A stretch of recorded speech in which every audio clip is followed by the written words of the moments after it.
প্রিয় ছাত্রছাত্রীরা, আজকে আমি তোমাদেরকে এই ভিডিওর মাধ্যমে ক্লাস 6 এর যে প্রশ্নগুলো দেওয়া আছে পরিবেশ বিজ্ঞানের 2026 সালের রায়মার্টিন প্রশ্নবিচিত্রাতে পরিবেশ বিজ্ঞানের যে প্রশ্নগুলো 5 নম্বর স্কুল পেজ নম্বর 198, সেখানে যে সমস্ত প্রশ্নগুলো আছে সমস্ত প্রশ্নের উত্তর আমরা আলোচনা করবো আজকে এই ভিডিওর মাধ্যমে। তোমরা ভিডিওটা শুরু থেকে শেষ অবধি অবশ্যই দেখবে এবং চ্যানেলে যদি নতুন হতে অবশ্যই তোমরা চ্যানেলটাকে সাবস্ক্রাইব করে রাখবে পরবর্তী যে স্কুলগুলো আছে সেগুলোর প্রশ্ন উত্তর পাওয়ার জন্য। এবং এর আগের যে স্কুলগুলো ছিল সেগুলো আমরা আলোচনা করে দিয়েছি, তোমরা প্লেলিস্ট থেকে সেই প্রশ্ন উত্তরগুলো পেয়ে যাবে, সেখান থেকে তোমরা সেই প্রশ্ন উত্তরগুলো দেখে নিও।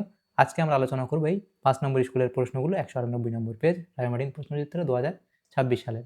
তো এখানে দেখো 5 নম্বর স্কুল, সেখানে যে প্রশ্নগুলো দেওয়া হয়েছে একের দাগে বলা আছে সঠিক উত্তরটি নির্বাচন করো। 6টা প্রশ্ন 1 নম্বর করে দেওয়া হয়েছে। একের দাগের একের প্রশ্ন বলা আছে জাপ পোকা দ্বারা ত্যাগ করা বর্জ্য পদার্থটি হলো, তাহলে এটা কোনটা হবে? সেটা হবে হানিডিউ, অপশান এখানে এখানে বি হবে সঠিক উত্তর। এর পরবর্তী প্রশ্ন ঝাড়ুদার পাখি হলো, তাহলে ঝাড়ুদার পাখি হলো এখানে কাক। পরবর্তী প্রশ্ন কপারের চিহ্ন হলো, কপারের চিহ্ন কোনটা? সেটা হবে অপশান সি অর্থাৎ সিইউ। তারপরে হিরে হলো ধাতু অধাতু নাকি ধাতুকল্প, তাহলে হিরে হলো ধাতু অধাতু নাকি এটি ধাতুকল্প, সেটা হবে অপশান বি অর্থাৎ অধাতু। এর পরবর্তী প্রশ্ন শিশির জমে তাহলে গ্রীষ্মকালে, বর্ষাকালে নাকি শীতকালে, তাহলে সেটা তোমরা জানো, সেটা হচ্ছে শীতকালে শিশির জমে। এর পরবর্তী প্রশ্ন কি বলা হয়েছে দেখো, পদার্থ কোনটি ভৌত পরিবর্তন? কর্পূরের উবে যাওয়া, কালো চুল সাদা হওয়া, পাতার রং সবুজ থেকে হলুদ, তাহলে কোনটা ভৌত পরিবর্তন? সেটা হবে কর্পূরের উবে যাওয়া হচ্ছে ভৌত পরিবর্তন। এর পরবর্তী 2 দাগের প্রশ্ন শূন্যস্থান পূরণ করো। তো এখানে দেখো শূন্যস্থান পূরণ করতে দেওয়া হয়েছে। প্রথম প্রশ্ন বলা আছে কি হাত পাখা তৈরি করতে ড্যাশ গাছের পাতা ব্যবহার করা হয়। হাত পাখা তৈরি করতে কোন গাছের পাতা ব্যবহার করা হয়?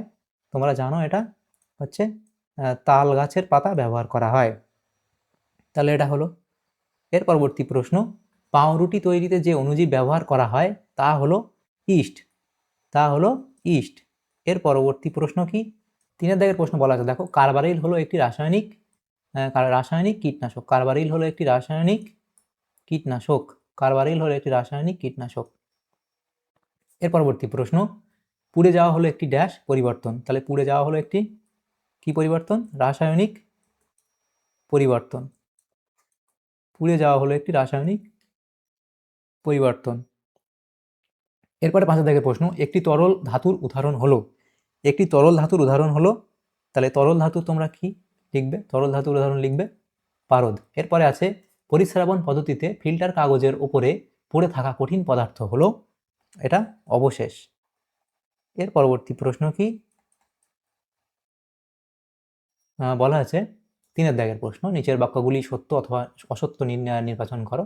প্রথম প্রশ্ন ক্লাউন মাছ সাগর কুসুমের শত্রু বাটারফ্লাই মাছকে তাড়িয়ে দেয়, তাহলে এটা কি হবে? সত্য বলা হয়েছে, এটা এখানে ঠিক বলা হয়েছে। নেক্সট প্রশ্ন সামুদ্রিক মাছের যকৃৎ নিঃসৃত তেল ভিটামিন সি এর উৎস, দেখো এটা এখানে ভুল বলা হয়েছে, কারণ ভিটামিন সি এর উৎস নয়, ঠিক আছে।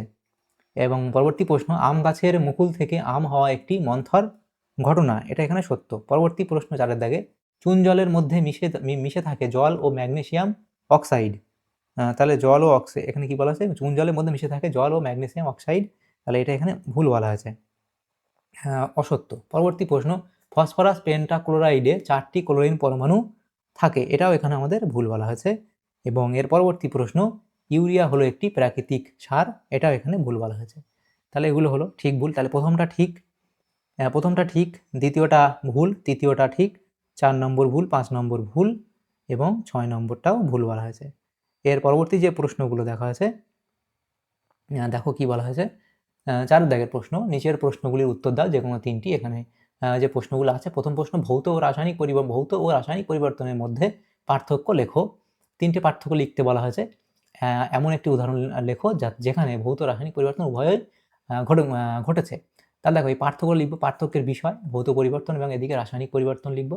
নতুন পদার্থ সৃষ্টি সেখানে কি এবং স্থায়িত্ব প্রকৃতি এই পার্থক্যের বিষয়, মূল গঠন, তারপরে আদান প্রদান, উদাহরণ, এগুলো 5টা পার্থক্য আমরা লিখে দিয়েছি, যে কোনো 3টে তোমরা লিখবে। এর পরবর্তী যে প্রশ্নটা ছিল এমন একটি উদাহরণ লেখো যেখানে ভৌত রাসায়নিক পরিবর্তন উভয়ই ঘটেছে, তাহলে মোমবাতির দহন, যে সেখানে মোম গলে যাওয়া হলো ভৌত পরিবর্তন এবং সলতে পুড়ে যাওয়া বা মোমের পুড়লে কার্বন ডাইঅক্সাইড ও জলীয় বাষ্প হওয়া হলো রাসায়নিক পরিবর্তন, তাহলে এটা তোমরা লিখবে। এর পরবর্তী প্রশ্ন মিথজীবিতা কাকে বলে, তাহলে মিথজীবিতা কাকে বলে লিখবে প্রকৃতিতে যখন দুটি ভিন্ন জীব একে অপরের উপর নির্ভর করে বেঁচে থাকে এবং উভয়ের দ্বারা উপকৃত হয় তখন সেই জীবনযাত্রা বা সম্পর্ককে মৃতজীবিতা বলে। উদাহরণ দেবে লাইকেন হলো ছত্রাক ও শৈবালের মৃতজীবিতার একটি বড় উদাহরণ। তারপরে আছে দেখো, সাগর কুসুম ও সন্ন্যাসী কাঁকড়ার মধ্যে মৃতজীবিত সম্পর্কটি লেখো। তাহলে সেই সম্পর্কটি লিখবে অবধি। পরবর্তী প্রশ্ন, যোজ্যতা বলতে কি বোঝায়? আচ্ছা, এটা লিখবে, সন্ন্যাসী কাঁকড়া তার পিঠের খোলার ওপর সাগর কুসুমকে বয়ে নিয়ে বেড়ায়। এতে সাগর কুসুম এক জায়গা থেকে অন্য জায়গায় যাওয়ার সুযোগ পায় এবং সন্ন্যাসী কাঁকড়ার ফেলে দেওয়া খাবারের অংশ পায়। বিনিময়ে সাগর কুসুম তার বিষাক্ত কর্ষিকার সাহায্যে সন্ন্যাসী কাঁকড়াকে শত্রুর হাত থেকে রক্ষা করে। পরবর্তী প্রশ্ন, 3-এর দাগের প্রশ্ন, যোজ্যতা বলতে কি বোঝায়? বালিচূর্ণ ও লোহার চূর্ণ মিশ্রণকে কিভাবে এখানে বালিচূর্ণ ও লোহাচূর্ণ মিশ্রণকে কিভাবে পৃথক করবে? তাহলে যোজ্যতা কাকে বলে সেটা তোমরা লিখবে। কোনো মৌলের একটি পরমাণু যতগুলি হাইড্রোজেন পরমাণু বা অন্য এক যদি মৌলের সাথে যুক্ত হতে পারে সেই সংখ্যাকে ওই মৌলের যোজ্যতা বলে। আর বালি ও লোহাচূর্ণ পৃথকীকরণ সেটা কিভাবে করবে? চৌম্বকের সাহায্যে পৃথকীকরণ করবে। এই পদ্ধতি তোমরা এখানে এত অবধি লিখে দেবে। এর পরবর্তী প্রশ্ন দেখো, 4-এর দাগের প্রশ্ন, বলা আছে কি দ্রাব ও দ্রাবক বলতে কি বোঝায়? তাহলে দ্রাব কি? দ্রবণে যে পদার্থটি গুলে যায় এবং যার পরিমাণ কম থাকে তাকে আমরা দ্রাব বলি, এবং দ্রবণে যে পদার্থটির মধ্যে অন্য পদার্থ গুলে যায় এবং যার পরিমাণ বেশি থাকে তাকে আমরা কি বলি? দ্রাবক। দুটি নিষ্ক্রিয় গ্যাসের উদাহরণ দাও। তাহলে একটা হিলিয়াম, একটা নিয়ন লিখবে। পদার্থ যৌগগুলির সংকেত লেখো। যেমন ফসফিন, তার সংকেত লিখবে PH3, অ্যামোনিয়ার সংকেত লিখবে NH3, মিথেনের সংকেত লিখবে CH4 এবং ডি হচ্ছে জলের সংকেত লিখবে H2O। তাহলে এখানে ওই প্রশ্নগুলো ছিল আমাদের। তাহলে আমাদের যে সমস্ত প্রশ্নগুলো ছিল সমস্ত প্রশ্নের উত্তর আমরা আলোচনা করলাম আজকে এই ভিডিওর মাধ্যমে। ক্লাস 6-এর প্রথম পর্যায়ক্রমিক মূল্যায়নের জন্য পরিবেশ ও বিজ্ঞানের যে প্রশ্নগুলো ছিল এই 5 নম্বর স্কুলে, সেগুলো আমরা আলোচনা করলাম। তোমাদের যদি সামান্যতম উপকার এসে থাকে ভিডিওটা, অবশ্যই একটা লাইক করবে এবং বেশি বেশি করে বন্ধুদের সাথে শেয়ার করবে। আর পরবর্তী যে স্কুলগুলো আছে সেগুলোর প্রশ্ন উত্তর পাওয়ার জন্য অবশ্যই তোমরা আমাদের চ্যানেলটাকে সাবস্ক্রাইব করে রাখবে। যারা এখন আমাদের চ্যানেলটাকে সাবস্ক্রাইব করোনি তারা অবশ্যই চ্যানেলটাকে সাবস্ক্রাইব করে রাখবে পরবর্তী স্কুলগুলো প্রশ্ন উত্তর পাওয়ার জন্য। Thank you, thanks for watching.